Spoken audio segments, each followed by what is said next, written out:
closing ya dari Sekretaris Umum Front Pembela Islam, Bapak Munarman. Tafadhol. Bismillahirrahmanirrahim. Assalamualaikum warahmatullahi wabarakatuh.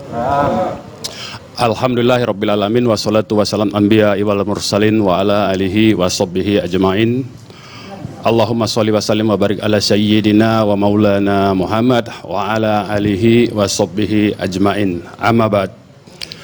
Pertama-tama saya ucapkan dan merasa sangat berbahagia karena ini betul-betul reuni yang sublimasi sifatnya.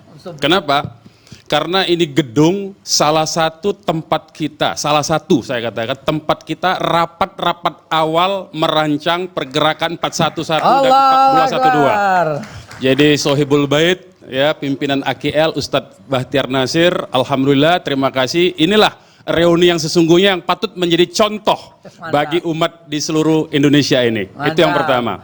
Yang kedua, kita ucapkan welcome back imam besar kita, Habib Rizik Syihab. Ya, luar biasa beliau dengan segala keletihannya, beliau dengan segala tenaganya, pikirannya dan pengorbanannya sudah memberikan bimbingan kepada kita semua untuk terus berjalan di rel kebenaran, di jalan Allah, di jalan yang hak. Insya Allah kita akan terus mengikuti arahan dari beliau dalam rangka memperbaiki agama, bangsa dan negara kita semua sebagaimana yang beliau sampaikan di awal tadi.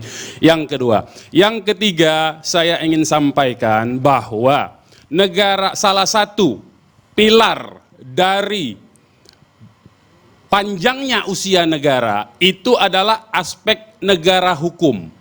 Negara hukum itu haruslah negara hukum yang berkeadilan, bukan negara hukum yang arogan, bukan negara hukum yang berkekuasaan, bukan negara hukum yang mendasarkan diri pada kewenangan undang-undang. Tapi negara hukum yang berkeadilan adalah negara hukum yang memberikan keadilan bagi semua kelompok dan bagi semua golongan. Tidak bisa ada satu kelompok yang karena mengundang maulid, mengajak acara maulid, tapi justru dikriminalisasi. Itu artinya negara hukum sudah mengkriminalisasi acara-acara maulid Nabi di seluruh Indonesia. Dan itu celakanya hanya juga dikenakan kepada acara maulid yang di Petamburan. Ini makin menunjukkan bahwa negara hukum ini bukan negara hukum yang berkeadilan. Itu yang pertama. Yang kedua, tidak bisa satu orang diuber-uber hasil tes swab dan diminta dipaksa-paksa untuk melakukan tes swab. Sementara seluruh rakyat Indonesia membutuhkan tes swab itu semua karena kita butuh sehat, butuh keluar segera dari pandemi ini. Jadi tidak bisa satu orang diuber-uber untuk dijadikan sampel dan bukan untuk disehatkan tetapi untuk di-COVID-kan. Ini menurut saya paling berbahaya. Ya. Yang ketiga, juga tidak bisa ada sekelompok masyarakat menyerukan kesiapsiagaan dengan menggunakan model panggilan azan sebagaimana yang ada. Tetapi kemudian kelompok masyarakat ini juga sekarang ini sudah dipanggil-panggil di seluruh kantor polisi di seluruh Indonesia. Ini artinya kriminalisasi terhadap azan dan kriminalisasi terhadap jihad. Jadi makin nampak negara ini mendasarkan dirinya pada negara hukum yang berarogan. Karena itu kita minta stop. Hentikan semua, hentikan segera arogansi kekuasaan dengan memperalat instrumen hukum, dengan memperalat kekuasaan hukum.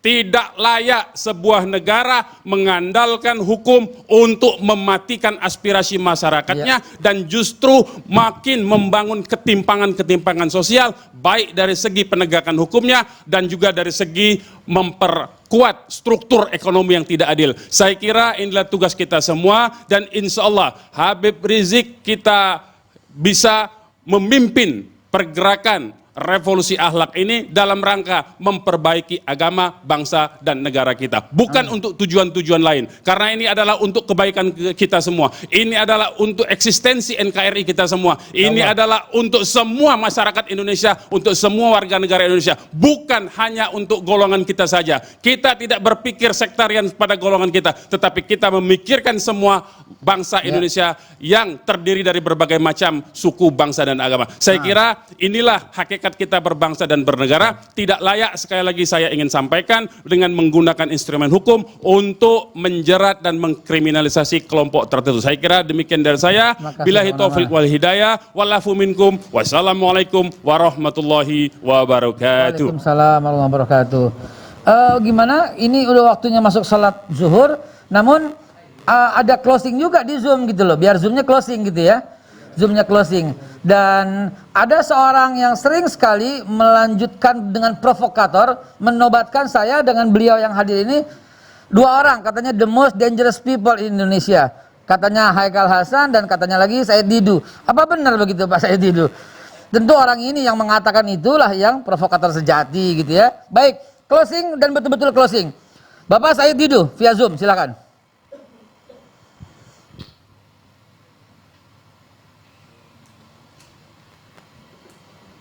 Masih bergabung Pak Said Didu?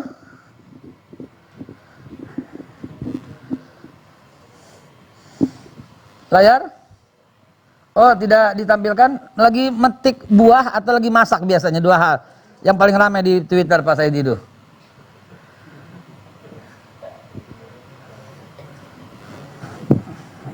Silakan. Silakan, kita mau menjelang waktu zuhur Pak Said Didu. Mohon maaf, tadi baru ya. Silakan. Baru selesai sholat.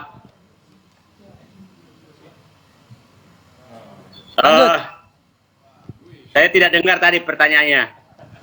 Ya. Langsung Pak Said Didu komentar dari revolusi akhlak yang disampaikan Habib Rizik. Saya melihat bahwa sebenarnya apa yang disampaikan oleh Habib tadi sangat gamblang, tapi saya sih berharap ada 2 hal yang perlu dilakukan untuk memperbaiki negeri ini adalah, satu adalah revolusi akhlak, dalam praktiknya berhentilah para pemimpin berbohong. Itu pertama. Karena sumber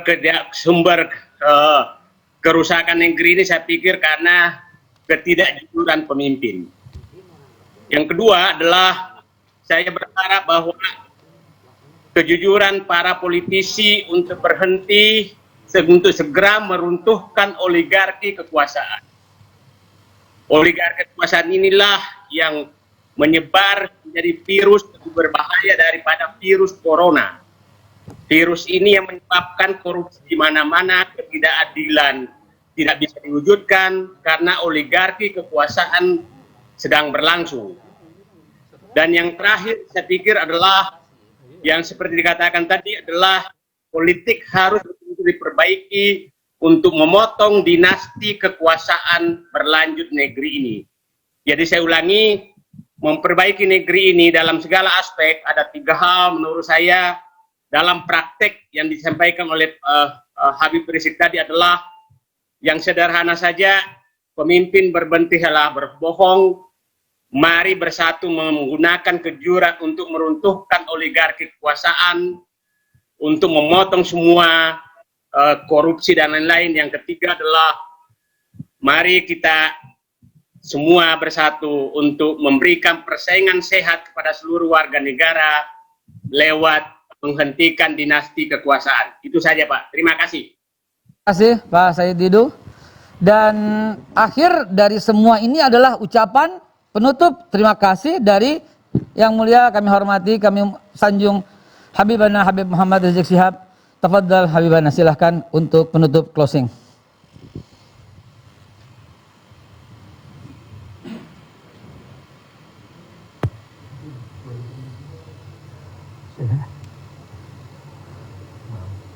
Ya, sudah. Assalamualaikum warahmatullahi wabarakatuh. Alhamdulillah, luar biasa pertemuan hari ini. Apa yang disampaikan oleh para habaib, para ulama, para tokoh, insya Allah itu menjadi penyampaian yang representatif mewakili daripada aspirasi rakyat dan bangsa Indonesia. Nah, mudah-mudahan ini menjadi awal yang baik. Mari sama-sama kita membangun yaitu dialog. Mari sama-sama kita gelorakan revolusi akhlak di 3 level. Sebagaimana tadi juga disinggung oleh Dr. Hidayat Nur Wahid. Level pertama adalah level individu perorangan. Mari kita hijrah dari sifat-sifat yang tidak baik kepada sifat-sifat yang baik. Yang kedua level keluarga. Nah, bagaimana kita bimbing keluarga kita agar berakhlak mulia. Dan level ketiga adalah level negara, level sistem. Nah, kita harus perbaiki semua sistem yang ada ini dengan revolusi akhlak, dengan perubahan yang cepat, perubahan ke arah yang lebih baik. Insya Allah, Allah akan memberkahi. Terima kasih kepada Bapak Haikal, terima kasih kepada semua habaib, para ulama, para tokoh, jazakumullahu khairul jaza.